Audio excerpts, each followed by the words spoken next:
Canyon. That's where I long to be, with my three good companions, just my rifle, pony and me.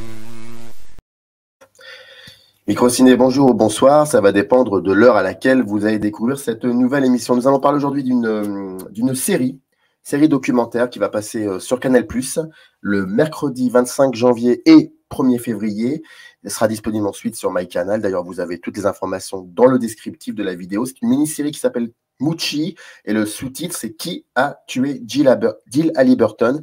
Et c'est une mini-série réalisée par Samuel Collardet qui est là pour nous en parler. D'ailleurs, avant cela, je remercie énormément Luc Adam pour la conception, enfin l'aide qu'il a apporté pour la conception de cette émission. Bonjour Samuel, comment allez-vous? Très bien, bonjour, très bien. Et vous? Écoutez, très bien, je suis assez content qu'on puisse discuter de cette mini-série. Et la première question que j'aimerais vous poser, c'est que vous êtes réalisateur. Qu'est-ce que vous avez trouvé dans cette affaire judiciaire qui finalement a un lien avec ce que vous avez filmé auparavant dans vos travaux? Est-ce qu'il y aurait un lien? Est-ce que vous avez trouvé quelque chose? Je dirais qu'il y en aurait plusieurs. La plupart de mes personnages dans mes premiers films étaient des personnages qui avaient à peu près l'âge de Moochie, voilà, sortis de l'adolescence, début de la vie d'adulte. Et je dirais que le principal point commun, ça serait ils sont tous issus de la même classe sociale. Alors voilà, entre un jeune paysan, l'autre qui est marin-pêcheur, un autre qui est un jeune Sénégalais d'un petit village de brousse, jusqu'à Moochie qui est un jeune Afro-Américain des quartiers pauvres de Miami. Ils viennent tous de quartiers populaires et de classes sociales populaires. Voilà. Je pense que c'est ça le point commun. C'est ça le point commun avec cette idée qu'ils sont pas forcément, déjà qu'ils ne sont pas regardés comme ils devraient l'être par les gens qui sont au-dessus d'eux, par la vie de tous les jours, mais quand ils se retrouvent dans une situation judiciaire compliquée, là aussi, ils ne sont pas assez regardés. En tout cas, ils sont regardés en tout cas, si on parle de Moochie et comment il est regardé par, on va dire, les médias ou par certaines classes sociales, il est regardé comme tout de suite coupable. C'est vrai qu'aux États-Unis, quand on est jeune noir et qu'on est un petit peu inquiété par la police, la présomption d'innocence, elle est très courte et discrète, quoi. Donc effectivement, les médias locaux sont plutôt pro-procureur et effectivement, Moochie il a été très vite catalogué comme le méchant, voilà, comme le coupable. Donc, je ne sais pas si c'était ça la question, mais… C'est exactement ça. D'ailleurs, je vais rappeler quand même le synopsis de cette mini-série. Donc, Moochie, c'est un jeune Afro-Américain de 20 ans et il est accusé du meurtre de Jill Halliburton, qui est une nièce héritière d'un géant du pétrole américain. C'est le synopsis de cette presse. Donc, alors que tout semble accuser Justine, le fils unique de Jill, la police arrête un jeune délinquant, Tayan Tresiles, qui est surnommé Moochie, sans aucun passé violent ni mobile apparent. Et malgré la fragilité du dossier et l'incrédulité de la communauté noire, Moochie est incarcéré et le procureur requiert donc la peine de mort. Vous aviez eu vent de cette histoire par quel moyen, par les médias, Oui, alors en fait, c'est en discutant avec un ami américain qui vit en France, qui me parlait d'un article du Miami New Times qu'il avait lu et qui était écrit par une journaliste qui est justement sortait un petit peu de cette voie mainstream des médias locaux qui étaient plutôt à charge contre Dayonte. Elle, au contraire, mettait en lumière des doutes dans l'accusation de Dayonte, le décrivait comme, alors oui, un jeune délinquant qui a commis des cambriolages, et c'est comme ça qu'ils ont découvert son ADN, enfin son ADN a matché puisqu'il était dans la base de données de la police, mais il était décrit comme quelqu'un de charmant, surtout de non violent. Il n'a jamais commis aucun acte de violence, très apprécié par sa communauté, très apprécié par la gente féminine. Il était vu un peu comme le Robin des Bois de son quartier. Il payait les factures, il payait les chaussures aux enfants des mères célibataires. Donc, voilà, ça ne matche pas trop avec le portrait d'un tueur qui aurait tué, massacré une femme de 25 coups de couteau. Et puis, à côté de ça, on a aussi, elle décrivait dans l'article l'affaire du laboratoire du bureau du shérif qui a donc procédé aux analyses ADN et qui, grâce à une lanceuse d'alerte, a perdu son accréditation parce que en fait, il commettait des erreurs, parfois volontaires, sur les analyses ADN. Et vu que la seule preuve qui incriminait Dayonte était une preuve ADN qui avait été analysée par ce laboratoire qui avait perdu son accréditation, on s'est dit effectivement, ça semble un petit peu louche cette affaire. Et donc on a commencé à s'y intéresser. Et puis on s'est dit bon allez, allons rencontrer ces gens et puis on verra bien si c'est possible de faire quelque chose. Et donc on a fait un premier voyage. On a rencontré les avocats de la défense, on a rencontré Mucci, sa famille, etc. Et suite à ce voyage, on s'est dit avec mon producteur Grégoire Debailly qu'on allait essayer d'en faire une série documentaire.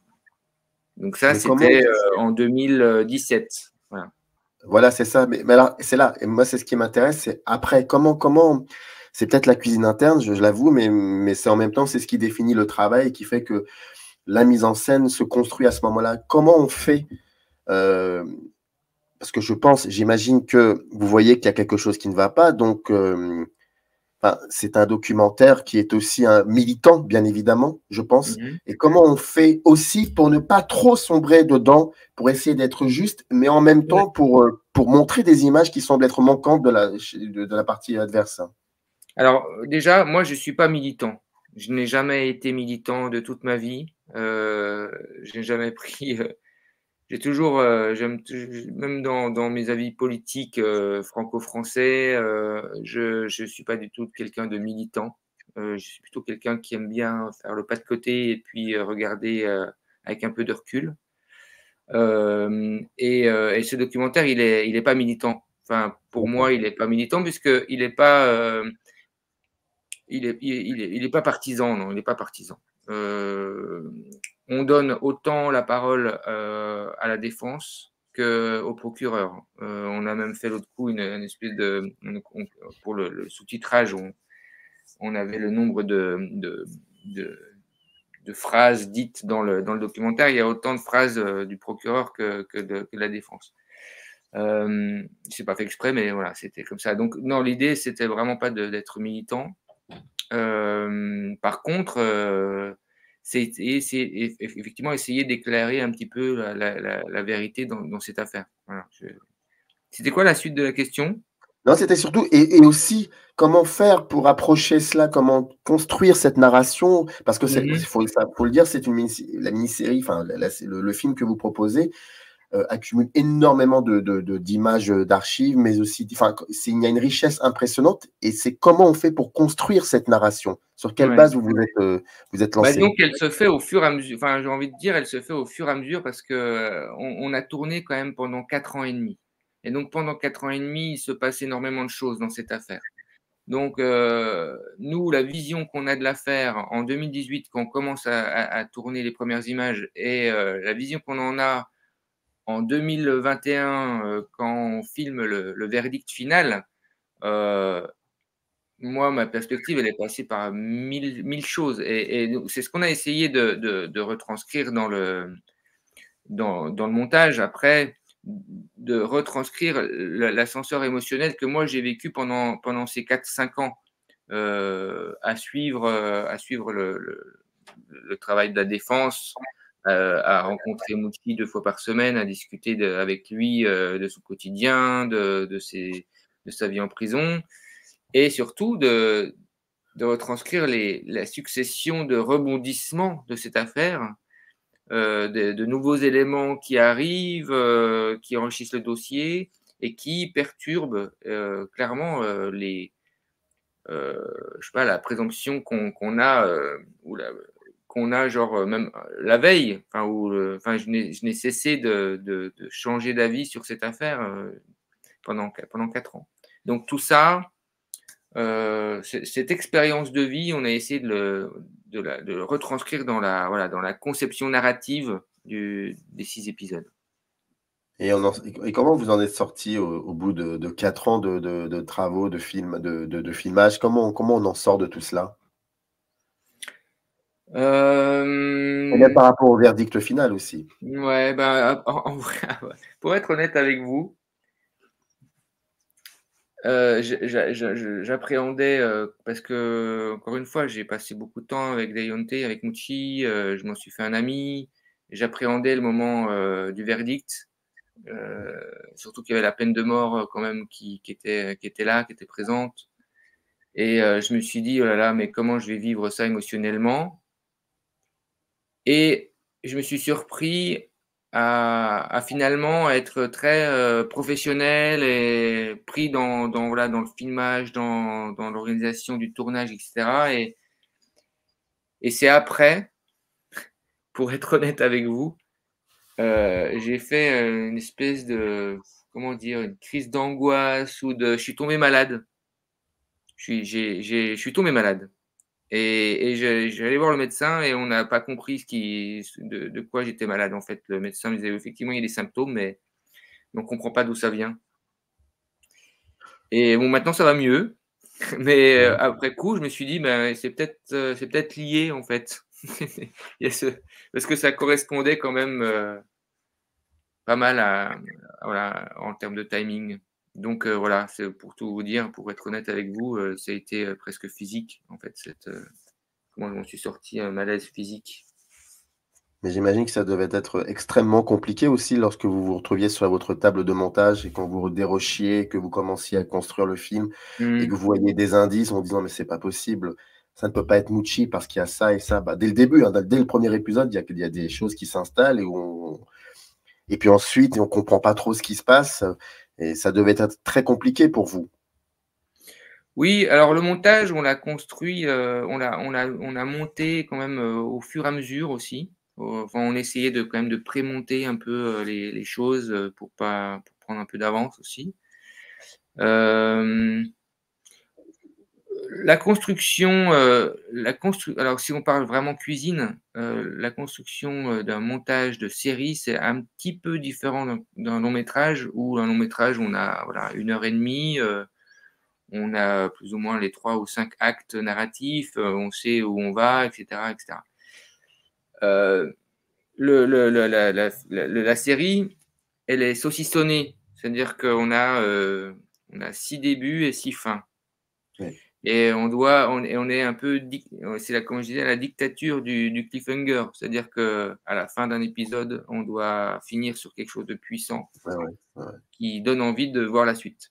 Et donc, cette dictature du cliffhanger nous dictait aussi la structure du montage. Voilà. C'est pour répondre un peu à votre question en termes de cuisine. Mais vous utilisez le mot dictature, c'est ça. Une dictature parce qu'en fait, on est vraiment obligé ça nous oblige à. On se disait bon voilà, cet épisode il commence là et il finit là. On doit s'arrêter là. Cet épisode il doit s'arrêter là parce que c'est le rebondissement de cette partie-là. Donc après, on doit fabriquer l'épisode, la dramaturgie de l'épisode en conséquence.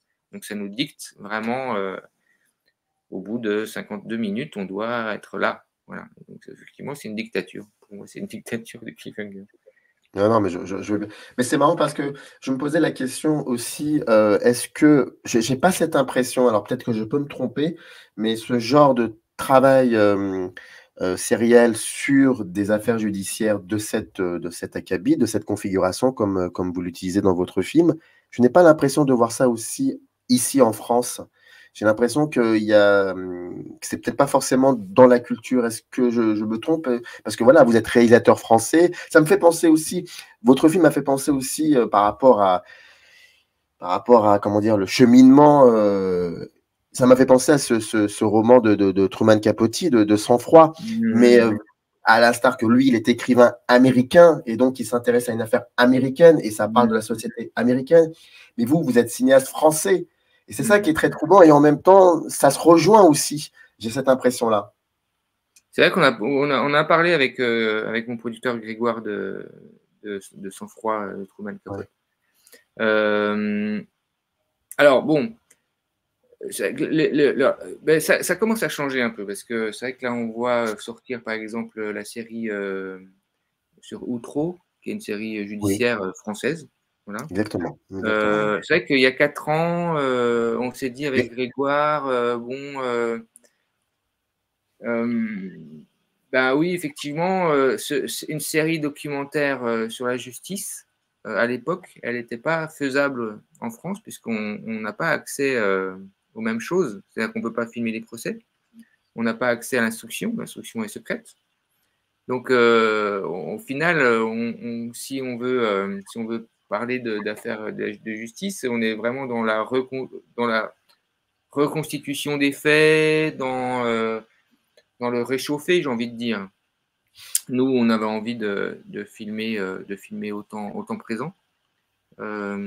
Et donc, effectivement, ce genre de choses sont possibles que aux États-Unis.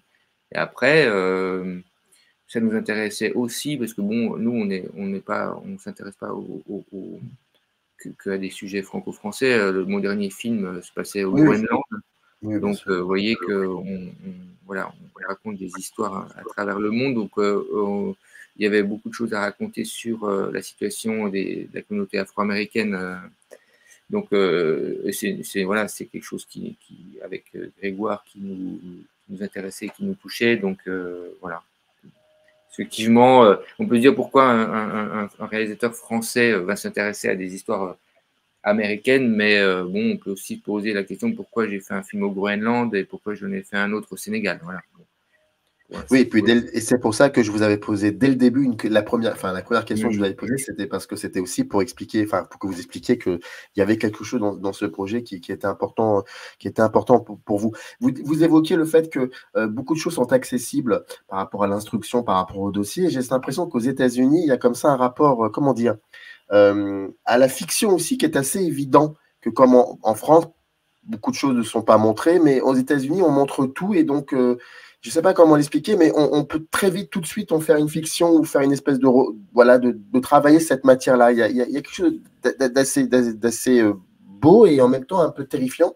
Et quand je vois votre mini-série, même si c'est le réel que vous montrez, dès le début, il y a cette image où on a cette impression qu'elle vient d'un film et non pas forcément du réel. Et finalement, c'est le réel. Et c'est ça. Et ça montre aussi ça, c'est que tout est enregistré, tout est mis aussi à disposition.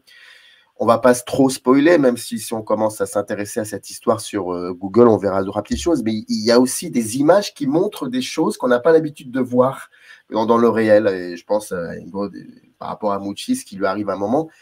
Et vous, là, vous êtes cinéaste. Et comment vous jonglez avec tout ça? Et vous êtes documentariste en même temps. Comment vous jonglez avec tout ça?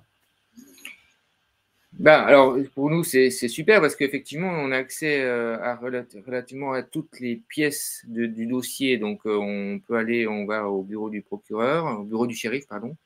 On donne $50, un disque dur et on nous donne toutes les pièces du dossier. Donc, tous les rapports de police, mais aussi toutes les photos, toutes les vidéos, tous les enregistrements sonores. Et donc, c'est de la matière pour un réalisateur, c'est de la matière incroyable. Après, oui, il y a l'effet aussi très décor américain, qui donne tout de suite un peu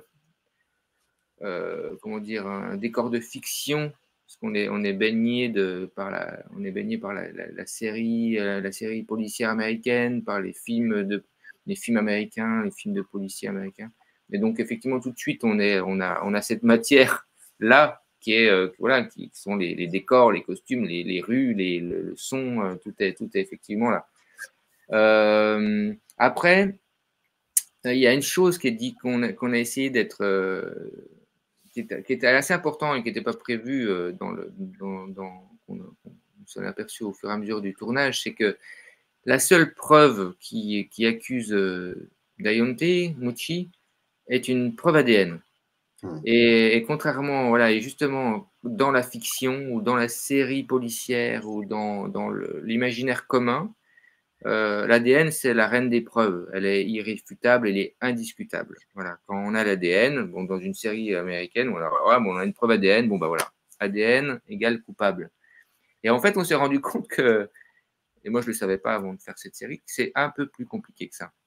Et tous les experts indépendants qu'on a rencontrés et aussi les avocats de la défense nous expliquent qu'en fait, malheureusement, la télé a mis ça dans la tête des gens et les gens se retrouvent sur les bancs des jurés.